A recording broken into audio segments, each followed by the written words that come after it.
भये गैयन के पीछे, भोर भये गैयन के पीछे, मधुबन मोहि पठायो,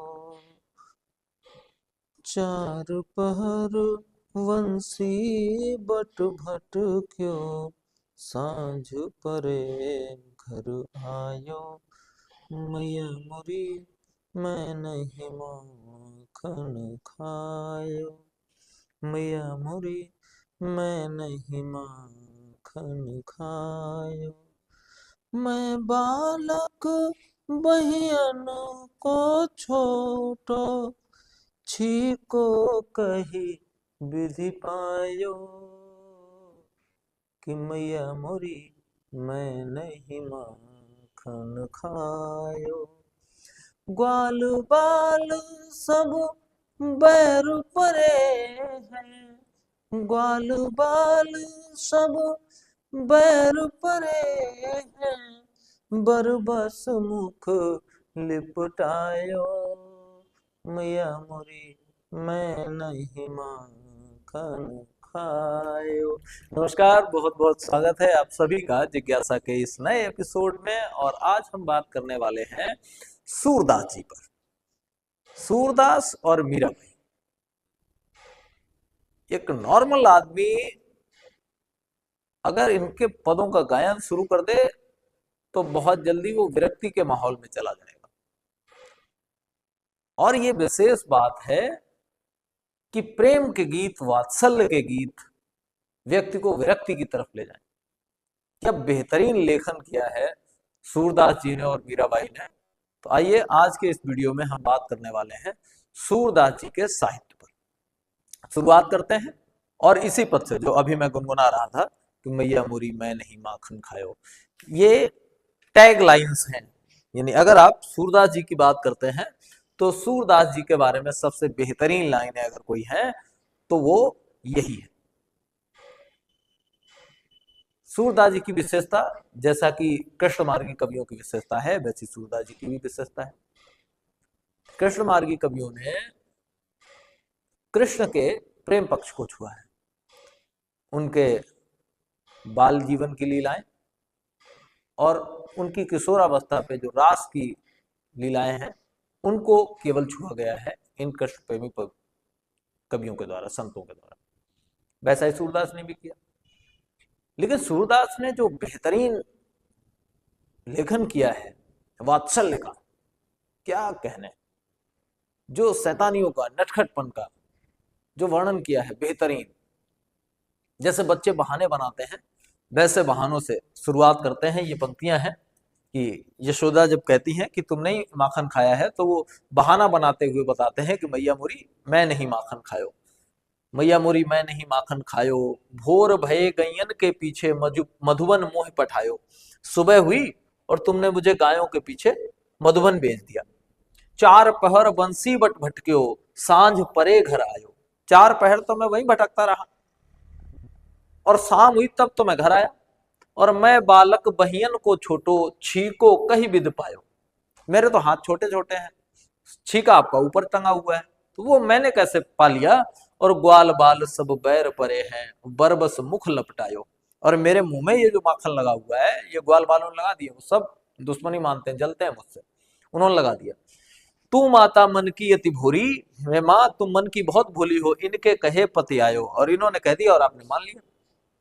तो कृष्ण का क्या बेहतरीन उल्लेख किया है सूरदास जी ने, बहुत बेहतरीन उल्लेख किया है। आइए हम सूरदास जी के जीवन के बारे में थोड़ी सी चर्चा पर चर्चा कर लेते हैं कि इनका जीवन कैसा था। आइए देखें। देखिए, एक बात मैं पहले ही कह चुका हूं और वो आपको फिर स्पष्ट कर दूं कि इस काल के कवियों का जो जन्म और मृत्यु की तारीखें हैं, तिथियां हैं, वह अस्पष्ट हैं, वो स्पष्ट नहीं है। ये बात याद रखिएगा। सूरदास जी के जन्म के बारे में बताया जाता है कि इनका जन्म संभावित 1478 ईस्वी में हुआ था और इनके 2 जन्मस्थल माने गए हैं।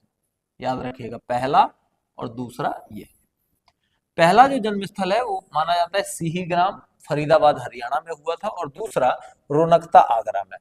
जो ज्यादातर लोगों ने माना है कि इनका जन्म कहाँ हुआ था, वो लोग मानते हैं कि आगरा के समीप एक स्थान पड़ता है रुनकता, वहां पर सूरदास जी का जन्म हुआ था और मृत्यु 1583 ईस्वी में मथुरा में हुई थी। ये इनकी विशेषता है। हम इनकी रचनाओं के बारे में जाने, अब इसको हम बाद में देखेंगे, रचनाओं को हम बाद में देखेंगे, पहले इनके जीवन के बारे में हम थोड़ा समझ लेते हैं। दरअसल हुआ ये कि सूरदास जी के बारे में हमारे पास बहुत ज्यादा जानकारी है नहीं। एक कृति मिलती है 84 वैष्णवों की वार्ता, उसके बारे में, उसमें इनके बारे में थोड़ा सा बताया गया है। बताया ये गया है कि आगरा और मथुरा के मध्य में सूरदास नाम के एक संत रहते थे। एक बार वो जो जगह थी जहां वो रहते थे, उस जगह का नाम था गौघाट। तो एक बार वल्लभाचार्य जी वहां पे पहुंचे, और जब वल्लभाचार्य जी वहां पहुंचे तो सूरदास जी ने अपना एक पद वल्लभाचार्य जी को सुनाया। वल्लभाचार्य जी सूरदास जी का पद सुन के बहुत प्रसन्न हो गए और इन्हें गोवर्धन आने का निमंत्रण दिया। गोवर्धन, वो तो आप जानते ही हैं कि वल्लभाचार्य जी ने अपने एक शिष्य से कह करके गोवर्धन पर श्रीनाथ जी का एक मंदिर बनवाया था, और वहां उस मंदिर में जो संकीर्तन वाली मंडली थी, जो कीर्तन वाली मंडली थी, भजन गायन वाली मंडली थी, उसमें सूरदास जी को प्रतिस्थापित कर दिया, सूरदास जी को उसमें प्रतिष्ठित कर दिया। एक कहानी हमें ये मिलती है, और अपना शिष्य बना लिया, और साथ ही उनसे ये भी कहा कि तुम श्रीमद् भागवत में गाए जाने लायक पदों की रचना करो। ये कहा, एक कहानी हमें ये मिलती है। और वहां ये रहे, इस बात के प्रमाण उन्होंने खुद दिए, आगे हम बताएंगे। अब हम क्या करते हैं, इनकी रचनाओं के बारे में जान लेते हैं, जो आपके परीक्षा दृष्टिकोण से बहुत महत्वपूर्ण है। रचनाओं को देख लो। पहली रचना का नाम इनका मिलता है सूरसागर, दूसरी रचना का नाम मिलता है सूर सारावली, और तीसरी रचना का नाम मिलता है साहित्य लहरी। अगर मोटा मोटा प्रश्न बनेगा तो सूर सागर और सूर सारावली से प्रश्न नहीं बनेगा। सीधी सी बात है, इसमें कवि का नाम पहले से ही है, रचना में ही कवि का नाम है सूर सारावली, ठीक, सूर सागर। तो ये प्रश्न अगर कुछ बनता है इस तरह का, तो मोस्टली जब भी प्रश्न पूछा जाता है वह साहित्य लहरी को लेकर के पूछा जाता है। अन्यथा प्रश्न को थोड़ा सा डीप कर दिया जाता है। डीप कितना कर दिया जाता है, इस बात को भी समझ लो। डीप ये किया जाता है कि इनका विषय क्या है, ये पूछ दिया जाता है। तो सूर सागर में सूरदास जी श्री कृष्ण का वर्णन करते हैं, और श्री कृष्ण के तीनों तरह के वर्णन करते हैं। पहला, बाल लीलाओं का वर्णन, यानी बाल जीवन को लेकर के, उनकी शैतानियां, उनका नटखटपन, यशोदा से शिकायतें, गोपियों की यशोदा से शिकायतें, यशोदा द्वारा डांटा जाना, उनके द्वारा बहाने बनाए जाना, इन सभी का वर्णन इसी कृति में मिलता है सूरसागर। उसके बाद जो रास का उल्लेख इन्होंने किया है सूरदास जी ने, उसका उल्लेख भी आपको सूरसागर में मिलता है। और जब कृष्ण मथुरा चले जाते हैं तो गोपियां जब विरह में रहती हैं, तो उस विरह का वर्णन भी इसी कृति में मिलता है। यानी कृष्ण के जीवन से जुड़ी तीन प्रमुख घटनाएं, पहला बाल लीला, दूसरा रास, और तीसरा कृष्ण का मथुरा चला जाना, और फिर गोपियों का विरह में आ जाना। इन तीनों का वर्णन आपको सूरदास जी की जिस कृति में मिलता है, उस कृति का नाम है सूर सागर। सूर सारावली का विषय अलग है। यह विषय थोड़ा आध्यात्मिक हो जाता है, दर्शन के दृष्टिकोण से महत्वपूर्ण हो जाता है। इसमें सूरदास जी सृष्टि की उत्पत्ति के बारे में अपने विचार, अपनी मान्यताओं को लिखते हैं, जीव, माया और ईश्वर के बारे में लिखते हैं, और दार्शनिक भक्ति के बारे में लिखते हैं। कृष्ण का उल्लेख विशिष्ट तौर पे उनकी बाल घटनाओं का, उनकी किशोरावस्था की घटनाओं का, और गोपियों का विरह वर्णन, ये आपको सूर सागर में मिलता है। सूर सारावली का विषय थोड़ा बृहद हो जाता है, सृष्टि की उत्पत्ति के बारे में बात की जाती है, जीव, माया के बारे में बात की जाती है, जीवन के दार्शनिक परिप्रेक्ष्य पे बात की जाती है।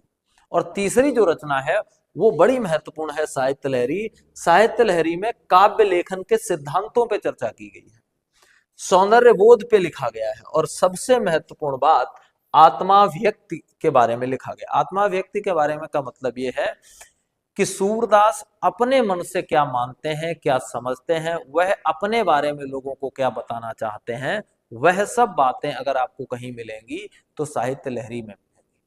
अगर आपसे कभी ये पूछा जाए कि सूरदास जी के बारे में ऐसी जानकारियां जो स्वयं सूरदास जी ने दी हैं किस पुस्तक में उद्धत है, अगर ये पूछ दिया जाए तो आपका उत्तर होगा साहित्य लहरी। सूरदास जी ने अपने बारे में स्वयं अगर कहीं कुछ बताया है, अपनी मान्यताओं के बारे में, अपने विचारों के बारे में, अपने जीवन के बारे में, ऐसा कुछ अगर उन्होंने कहीं बताया है तो वो बताया है उन्होंने साहित्य लहरी में। सूर सागर में केवल और केवल कृष्ण के 3 स्वरूपों का वर्णन किया है, गोपी विरह, रास और उनकी बाल लीलाएं। सूर सारावली में दार्शनिक तौर पे ये महत्वपूर्ण पुस्तक है, सृष्टि की उत्पत्ति, जीव, माया और ईश्वर के बारे में लिखा गया है। साहित्य लहरी में काव्य सिद्धांत है, सौंदर्य बोध है और आत्माभिव्यक्ति है, ये महत्वपूर्ण बात। अब बात करते हैं इनकी भाषा की। तो आपको पता है इनका जो निवास था वो गोवर्धन था, और जिस व्यक्ति का गोवर्धन में निवास होगा, ब्रज क्षेत्र में निवास करेगा, ब्रज क्षेत्र में ही उसका जन्म हुआ होगा, तो उसकी भाषा भी सीधे तौर पे ब्रज ही होगी। तो ये ब्रज भाषा में लिखते थे। खासियत इनकी भाषा में ये थी कि ये भाषा सरल थी, मधुर थी, भावपूर्ण थी, और सबसे महत्वपूर्ण बात, इनकी जो भाषा थी वह लोक जीवन से जुड़ी हुई भाषा थी। आज भी ब्रज क्षेत्र की जो भाषा है इनकी भाषा से बहुत मेल खाती है आज भी, जबकि भाषा का रूप परिष्कृत हो चुका है, बदल चुका है, उसमें खड़ी बोली का मिश्रण बहुत ज्यादा हो गया है, फिर भी इनका जो लेखन है वह आज तक ब्रजभाषियों के लिए बहुत कठिन नहीं हो पाया, क्योंकि उन्होंने बहुत सरल सुरम्य भाषा लिखी है, और उस समय जैसी भाषा लोक में बोली जाती थी, जैसा कि लोग बोलते थे, उस तरह की भाषा का उपयोग इन्होंने अपनी रचनाओं में किया है। ये इनकी खासियत है। अगर आप रस की बात करेंगे तो लगभग 4 तरह के रसों का इन्होंने उपयोग किया है। श्रृंगार रस का उपयोग किया है। अब श्रृंगार में दोनों भी चीजें हैं, रास का वर्णन है वहां संयोग श्रृंगार है, जहां पे विरह का वर्णन है वहां वियोग श्रृंगार है। वात्सल्य का वर्णन किया है, कृष्ण की बाल लीलाओं में वात्सल्य ही वात्सल्य भरा हुआ है। करुण रस का भी थोड़ा बहुत उपयोग इन्होंने किया है, और साथ ही एक रस का उपयोग और इन्होंने अपनी पुस्तक सूर सारावली में ठीक ठाक पैमाने पे किया है, और वो रस है शांत रस। तो कुल मिलाकर के 4 प्रकार के रसों का इन्होंने अपने काव्य में उपयोग किया है। अब आचार्य हजारी प्रसाद द्विवेदी जी इनकी प्रशंसा में ये कहते हैं कि सूरदास जी का काव्य बालमन और नारी हृदय का अमर दस्तावेज है। ये बताते हैं कि नारियों के लिए और बाल मन को टटोलने में और नारी मन को टटोलने में जो सिद्ध हस्ती सूरदास जी को प्राप्त थी, वह किसी दूसरे व्यक्ति को, किसी दूसरे कवि को कभी प्राप्त हो ही नहीं पाई। इन्होंने जिस तरह से वर्णन किया है, अब आप देखिए पिछला पद जो मैंने अभी पढ़ा था कि मैया मोरी मैं नहीं माखन खायो, भोर भये गैयन के संग मधुबन मोहे पठायो। अब आप देखिए एक बालक क्या क्या बहाने बना सकता है, किस तरह से वह अपनी बात रख सकता है। ऐसा लगता है कि रियल में बिल्कुल जैसा सूरदास जी कह रहे हैं बिल्कुल ऐसा ही एग्जैक्ट हुआ होगा। कृष्ण के चरित्र को अगर आप समझने का प्रयत्न करते हैं और फिर सूरदास के पदों को पढ़ते हैं तो आपको लगेगा कि ऐसा लग रहा है कि सूरदास जी वहां मौजूद थे, सूरदास जी वहां बैठे हुए थे और सूरदास जी देख रहे थे कि कृष्ण क्या क्या कह रहे हैं यशोदा से, ये आपको लगेगा। तो बाल मन पे जो इनकी पकड़ थी, बाल मन की इनकी जो समझ थी वो बहुत बेहतरीन थी। नारी मन, गोपियां जब शिकायत लेके आती हैं यशोदा के पास, उन शिकायतों को आप पढ़िए तो आपको लगेगा कि जैसे सूरदास जी बैठे बैठे वो सारी शिकायतें सुन रहे थे जो यशोदा जी से हो रही थी गोपियों की। तो बाल मन पे और नारी मन पे जो पकड़ थी, उनके हृदय तक पहुंचने की जो क्षमता थी सूरदास जी में, हजारी प्रसाद द्विवेदी जी कहते हैं कि वैसी क्षमता बाकी किसी कवि में किसी भी काल में नहीं आ पाई जो सूरदास जी के पास थी। ये इनकी सूरदास जी की विशिष्टता है, और इस बात में तुलसीदास जी भी पिछड़ जाते हैं सूरदास जी की ये वाली बात में, बाल मन और नारी मन को पढ़ने की जो उनकी क्षमता थी इस बात पे। आगे देखें, इनके बारे में थोड़ा सा और जान लेते हैं। अभी मैं बता चुका हूं हालांकि कि 84 वैष्णवों की वार्ता, इससे सूरदास जी के बारे में इतना ज्ञात होता है कि वे पहले गऊ घाट अर्थात आगरा और मथुरा के बीच में एक साधु के रूप में रहा करते थे। गऊ घाट भ्रमण पर आए बल्लभाचार्य से उनकी भेंट हुई, अपना एक पद सुनाया तो बल्लभाचार्य ने उन्हें अपना शिष्य बना लिया और भागवत में गाने लायक पदों की रचना करने को आदेशित किया। बाद में उन्हें वल्लभाचार्य जी द्वारा श्रीनाथ मंदिर में कीर्तन सेवा में नियुक्त कर दिया गया। ठीक, अब समझिए। और फिर इसके बाद हमें यह लगता है कि सूरदास जी रेस्ट ऑफ द लाइफ, बचे हुए जीवन में कहीं और नहीं गए, वो वहीं रहे, गोवर्धन पे। क्यों रहे गोवर्धन पे? उसके पीछे के कारण, उसके प्रमाण मिलते हैं। वह प्रमाण स्वयं सूरदास जी देते हैं। सूरदास जी के गोवर्धन पर श्रीनाथ मंदिर में निवास की बात उनकी ही सूर सारावली में पुष्ट होती है। जब वे लिखते हैं, उन्होंने अपनी पुस्तक लिखी सूर सारावली, उसी में 2 पद वो ऐसे लिखते हैं कि लगता है कि वो गोवर्धन पे ही रहते हैं। क्या पद है? नंदजू मेरे मन आनंदई भो, हाँ गोवर्धन ते आयो। वो अपने बारे में कहते हैं, जब श्री कृष्ण का जन्म होता है, वहां का ये पद है। वो लिखते हैं, नंदजू मेरे मन आनंदई भो, हाँ गोवर्धन ते आयो। नंद जी, मन में बहुत आनंद हुआ है और हम जो है गोवर्धन से आए हुए हैं। तुम्हारे पुत्र भयो में सुन के अति आतुर उठ धायो। और आपको पुत्र हुआ है, ये बात सुन के मैं बहुत व्याकुल हो गया, आतुर हो गया, मन इतना प्रफुल्लित हो गया कि मैं उठा और चला आया। ये बताते हैं सूरदास जी। तो यहां से ये स्पष्ट होता है कि वल्लभाचार्य जी के साथ जब ये गोवर्धन आ गए तो फिर ये पूरे जीवन भर गोवर्धन के ही वासी हो गए। ये खास बात। आगे, जब तुम मदन मोहन करते रहो, यह सन के घर जाऊं। जब मुझे बुलाओगे ना तो मैं ये सुन के ही घर जाऊंगा। और हाँ तो तरे घर की ढाड़ी सूरदास मेरो नाम। और पूरा परिचय भी देते कि मेरा नाम सूरदास है और मैं यहाँ पे गोवर्धन से चल के आया हूँ। ये खास बात आपको देखने को मिलती है सूरदास के ही काव्य में, जिससे कि स्पष्ट होता है कि सूरदास जी ने अपना निवास बना रखा था कहाँ? गोवर्धन। ये बात एकदम स्पष्ट हो जाती है सूरदास के लेखन में ही। आगे इन्होंने अपनी रचना साहित्य लहरी में सूरदास जी स्वयं को पृथ्वीराज चौहान का राजकवि चंद्रवरदाई का वंशज बताते हैं। महत्वपूर्ण बात है, जरा इसको समझ लो। इनकी ही अपनी, अभी मैंने कहा था कि अपने बारे में उन्होंने वर्णन किया है साहित्य लहरी में, सूर सागर में कृष्ण के बारे में, सूर सारावली में जीवन के बारे में, सृष्टि की उत्पत्ति के बारे में और दार्शनिक विचार, और साहित्य लहरी में थोड़ा सा काव्य बोध पर, और फिर उसके साथ साथ अपने जीवन के बारे में इन्होंने लिखा। अब इसमें यह बताते हैं कि पृथ्वीराज चौहान के जो राजकवि थे, जिनका नाम चंद्रवरदाई था, उनके ही कुल में एक व्यक्ति हुए जिनका नाम था हरिचंद। और उन हरिचंद के 7 पुत्र थे। उन 7 पुत्रों में सबसे छोटे पुत्र का नाम सूरजदास या फिर सूरदास था। सूरजदास या फिर सूरदास सबसे छोटे पुत्र का नाम था। किसका? पृथ्वीराज चौहान के राजकवि चंद्रवरदाई के खानदान में एक लोग हुए जिनका नाम था हरिचंद। और हरिचंद के 7 लड़के हुए और उन 7 लड़कों में 7वें सूरजदास यानी कि सूरदास जी थे। हुआ ये कि उस समय मुस्लिमों का शासन था देश पे, तो मुस्लिमों के साथ युद्ध में इनके बड़े वाले 6 के 6 भाई मारे गए।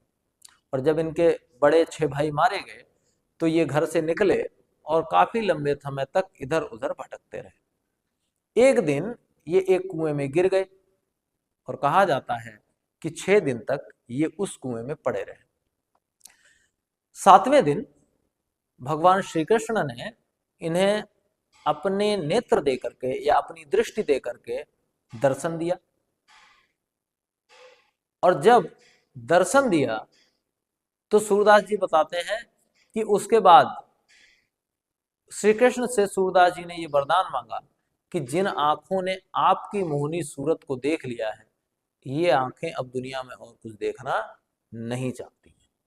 तो सूरदास जी रेस्ट ऑफ द लाइफ, बचे हुए जीवन भर सूर ही रहे, लेकिन एक बार इन्हें श्री कृष्ण का दृश्य देखने को मिला, श्री कृष्ण के दर्शन करने को मिले। ऐसा एक घटना में हमें सुनने को मिलता है। ये पूरी कहानी मैंने यही लिखी हुई है, पढ़ के भी बता देता हूं। इसी में कथा मिलती है कि चंद के कुल में हरिचंद हुए। उनके 7 पुत्रों में से सबसे छोटे सूरजदास यानी सूरदास थे। 6 भाई मुस्लिमों से युद्ध करते हुए मारे गए। अंधे सूरदास बहुत ही दिनों तक इधर उधर तक भटकते रहे। फिर एक दिन में कुएं में गिर गए और 6 दिनों तक पड़े रहे। 7वें दिन भगवान श्री कृष्ण प्रकट हुए और अपनी दृष्टि देकर दर्शन दिए। यही सूरदास ने यह वरदान मांगा कि जिन आंखों से मैंने आपके दर्शन किए हैं, अब मैं उन आंखों से और कुछ न देखूं और सदैव ही आपकी भक्ति में लगा रहूं, ऐसा एक कथानक मिलता है। सूरदास जी के बारे में और भी कई कथानक मिलते हैं। एक कथानक हमें देखने को मिलता है कहाँ, आईने अकबरी में। ठीक है, आईने अकबरी में अबुल फजल ने किया है, उसमें भी एक सूरदास का वर्णन होता है। लेकिन बाद में जब इसकी पड़ताल की गई तो पता लगा कि थे तो शायद वो भी सूरदास, लेकिन वो ये वाले सूरदास नहीं थे जिनकी बात हम कर रहे हैं, वो ये वाले सूरदास नहीं थे। और भी इनके उल्लेख मिलते हैं, जरा उन उल्लेखों को देख लें। एक सूरदास का उल्लेख अबुल फजल की के जो पत्र हैं उनका संग्रह है, पत्रों का संग्रह मुसय्यात अबुल फजल, उसमें भी मिलता है कि इनको इनका भी तादम्य स्थापित नहीं होता। यानी कुल मिलाकर के सूरदास के बारे में मोटा मोटा एक खाका ऐसा है कि ये हरिचंद के पुत्र थे, 7 भाई थे, 6 भाई मुस्लिमों के युद्ध में मारे गए, 7वें सूरदास जी थे। गऊ घाट पे कुएं में पड़े थे, श्री कृष्ण जी के इनको दर्शन हुए। फिर जब ये बाहर आए तो एक दिन गऊ घाट पे वल्लभाचार्य जी से इनकी भेंट हो गई। वल्लभाचार्य जी को इन्होंने अपना एक पद सुनाया, उन्हें वो पद इतना अच्छा लगा कि वो इन्हें अपने साथ ले गए और वहां पे उनका जो श्रीनाथ मंदिर था उसमें कीर्तन की जिम्मेदारी सूरदास जी को उन्होंने सौंप दी। कुल मिला के मोटी मोटी कहानी ये बनती है। और सूरदास जी ने 3 रचनाएं लिखी। उन 3 रचनाओं में पहली का नाम सूरसागर है, जिसमें उन्होंने कृष्ण के बारे में लिखा। दूसरी का नाम सूरसारावली है, जिसमें उन्होंने दार्शनिक तत्वों, सृष्टि की उत्पत्ति, जीव, माया, इन सारी चीजों पे लिखा।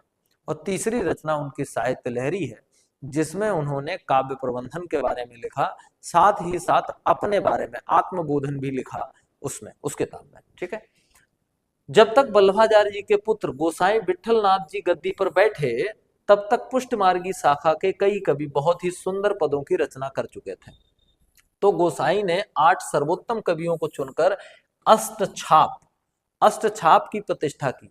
तो उनके जो पुत्र थे, वल्लभाचार्य जी की मृत्यु के बारे में मैं पिछले वीडियो में बता चुका हूं कि जब उन्होंने श्रीनाथ मंदिर का निर्माण पूरा करवा दिया, उसके लगभग 11 वर्षों के बाद वल्लभाचार्य जी एक्सपायर हो गए, उनकी डेथ हो गई। तो उनके पुत्र उस गद्दी पे बैठे, और जब तक वो गद्दी पे बैठे तब तक कीर्तन करने वाले कवियों की, संतों की संख्या अच्छी खासी हो गई थी और बहुत अच्छे अच्छे पद लिखे जा रहे थे। तो उन सारे कवियों में से उन्होंने 8 कवि छांटे जो सर्वोच्च स्तर पे थे, जिनका लेखन और गायन बहुत अच्छा था। वो 8 कवि छांटे और उन 8 कवियों की एक मंडली तैयार की। उस मंडली का नाम लिखा अष्टछाप। और उस अष्टछाप की मंडली में सबसे विशिष्ट और सबसे महत्वपूर्ण कवि जो थे वे सूरदास जी थे। तो इसलिए आज भी सूरदास जी को अष्टछाप का जहाज कहा जाता है। यानी बाकी कवि तो इनके सहारे तैर रहे थे, मुख्य काम तो यही कर रहे थे। सूरदास जी को अष्टछाप का जहाज कहा जाता है। कृष्ण भक्ति परंपरा में कृष्ण के केवल प्रेम पक्ष का समावेश है, लोक पक्ष का नहीं। ये एक कमी है, इस बात को याद रखिएगा। ये बात मैं पिछले वीडियो में भी बता चुका हूं कि राम का जो लेखन हुआ, राम के संपूर्ण चरित्र पे लेखन हुआ। राम के अच्छे पहलू या आज के दृष्टिकोण से गड़बड़ पहलू, जो भी जैसा भी था, सारे पक्षों को लिखा गया। वहां से लोगों को प्रेरणा मिली, सब कुछ हुआ। लेकिन कृष्ण के बारे में जो लिखा गया वह उनके संपूर्ण व्यक्तित्व के बारे में नहीं लिखा गया। कृष्ण को नटखट, कन्हैया, ग्वाला यहाँ दिखाया गया, या फिर रास रचाने वाला दिखाया गया। इसके आगे कृष्ण का वर्णन नहीं किया गया। अगर संपूर्ण वर्णन होता, राक्षसों का वध करने वाला, अपने नाना नानी को छुड़ाने वाला, महाभारत युद्ध में महत्वपूर्ण भूमिका निभाने वाला, या ये कहें कि जिसकी एक उंगली के इशारे पे ही पूरा महाभारत इधर उधर हो रहा था, या वो श्री कृष्ण जिन्होंने द्वारिका बसाई और योगी राज श्री कृष्ण बने, उनके पूरे चरित्र का वर्णन इन कृष्ण भक्त कवियों ने नहीं किया। ये इनका एक ड्रॉबैक है। ठीक है, इन कवियों में सांसारिकता का लोप मिलता है। इन्हीं का प्रभाव पाकर आगे के रीत काल के कवियों ने श्रृंगार से साहित्य को भर डाला। ये चीज भी हम देखते हैं कि भाई आगे इसके बाद आएगा कौन सा, रीतिकाल, और वो रीतिकाल पूरा का पूरा भरा हुआ है श्रृंगार से।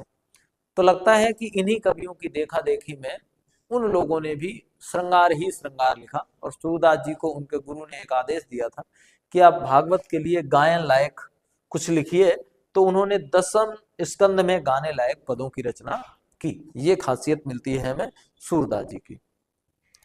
अब हम सूरदास जी के कृतित्व पक्ष में उनके भाव पक्ष की थोड़ी सी विवेचना कर लें, नहीं तो वीडियो बहुत लंबा हो जाएगा। तो हम केवल और केवल सूरदास जी के लेखन में भाव पक्ष की विवेचना करेंगे कुछ उदाहरणों के साथ, और ये जानने का प्रयास करेंगे कि सूरदास ने चीजों को कितनी गहराई तक ऑब्जर्व किया था, कितनी गहराई तक देखा था, और ऐसा लिखा जैसे कि वो सब लेखन उन्होंने अपनी कल्पना से नहीं अपितु सामने बैठ के जो देखा वो लिख डाला। हमें ऐसा लगता है बिल्कुल एग्जैक्ट।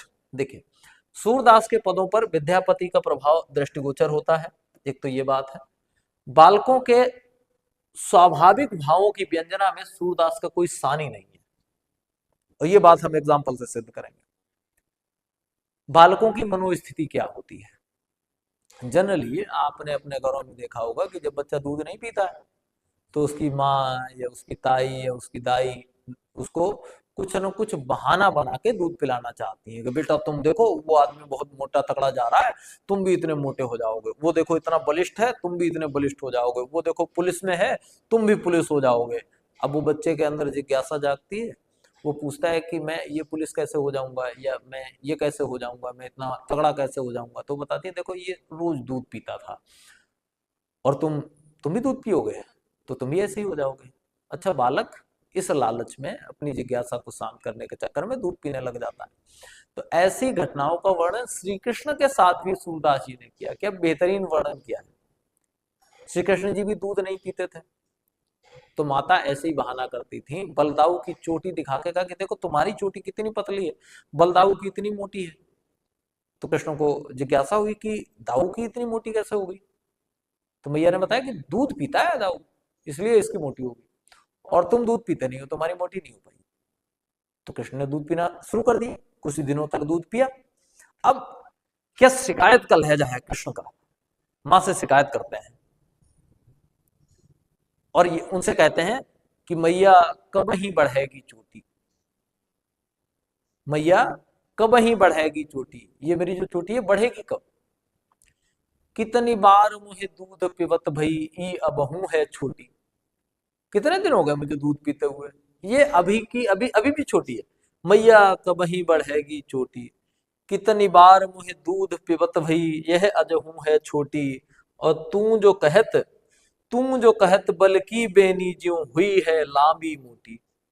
वो कहते हैं कि आपने तो ये कहा था कि जैसे बलदाऊ की चोटी है वैसी, बेनी मतलब होता है चोटी, ज्यों हुई है लांबी मोटी, जैसी बलदाऊ की लंबी और मोटी चोटी है वैसे ही तुम्हारी हो जाएगी। ये तो तुमने कहा था, लेकिन ये तो हुआ नहीं, बहुत दिन हो गए मुझे दूध पीते। ये शिकायत है, बाल शिकायत। क्या बेहतरीन एग्जाम्पल। बालकों के क्षोभ का भी शानदार वर्णन किया है। कई बार ये होता है कि छोटे छोटे बालक आपस में खेल रहे होते हैं और उनके आपस में भी लड़ाई झगड़े होते हैं, कहा सुनी होती है, तो उस चीज को भी दरकिनार नहीं किया सूरदास जी ने। सूरदास जी ने उसका भी बहुत बेहतरीन एग्जाम्पल दिया है, बहुत बेहतरीन लेखन किया है इस बात पे। ग्वाल वालों के साथ कृष्ण खेल रहे हैं, सब पे अधिकार दिखा रहे हैं।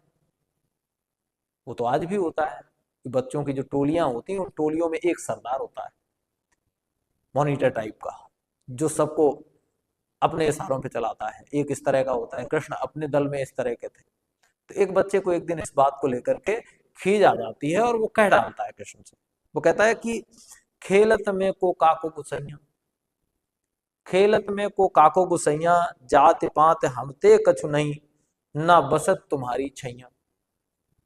वो कहता है कि हम जात पात में तुमसे कम थोड़ी, और न तुम्हारे घर में रहते हैं, ये भी नहीं कि तुम्हारी मड़ैया में हम रह रहे हो, वो भी नहीं है। और अति अधिकार जमावत याते, अधिक तुम्हारे हैं कछु गैया।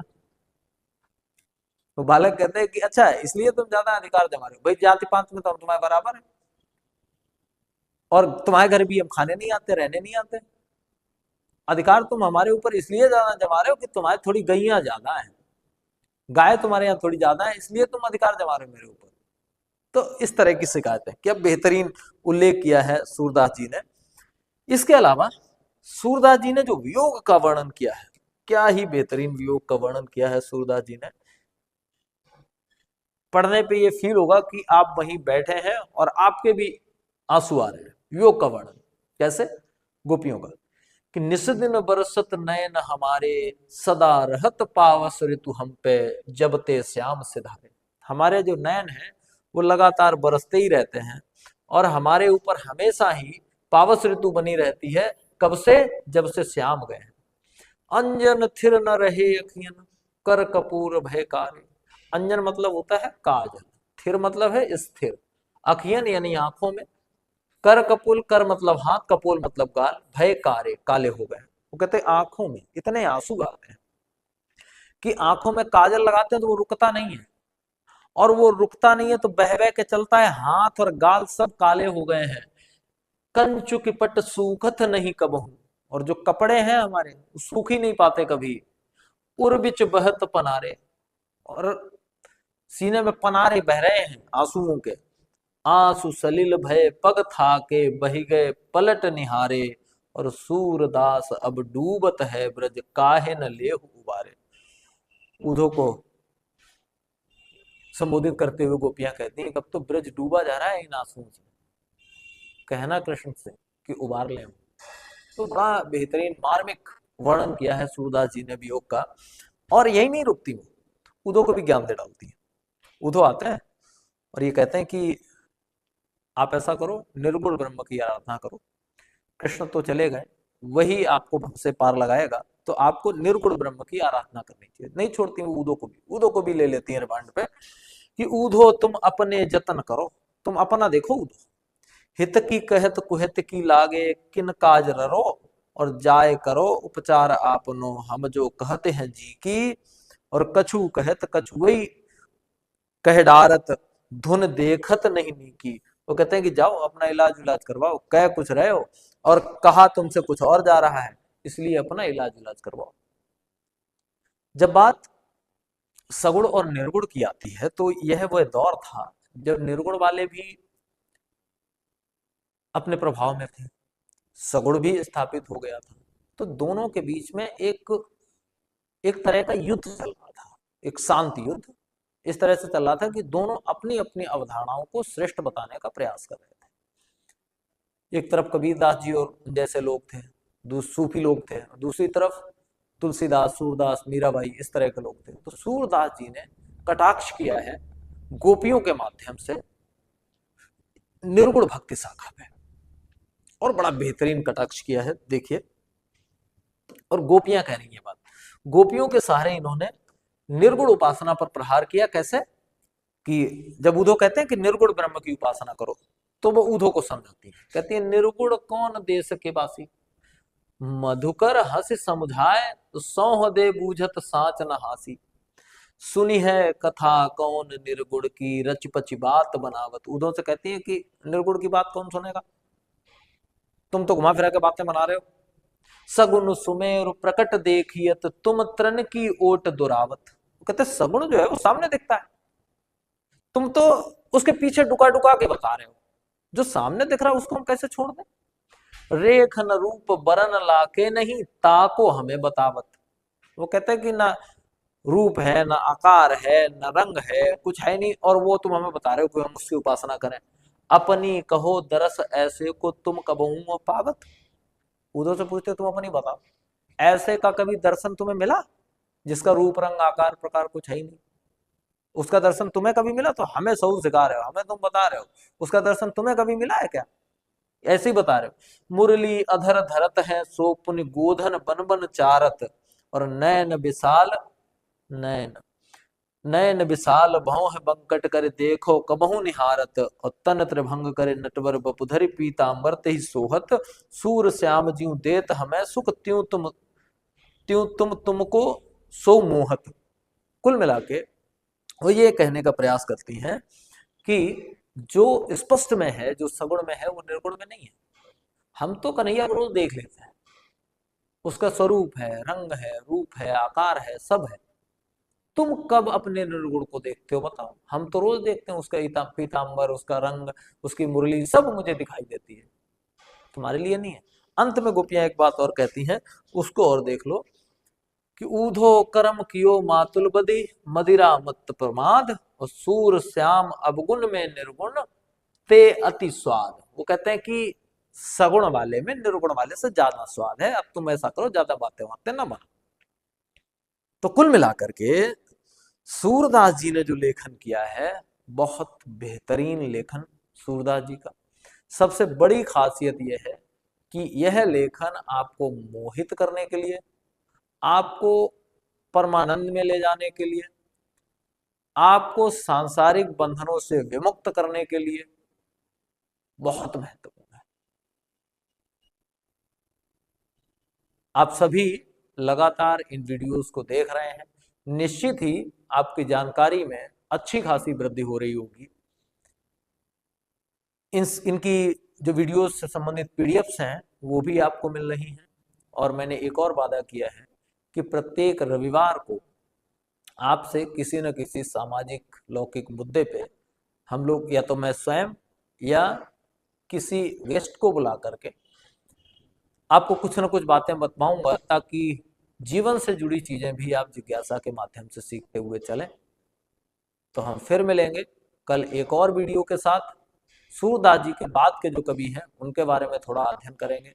तब तक के लिए आप सभी को नमस्कार।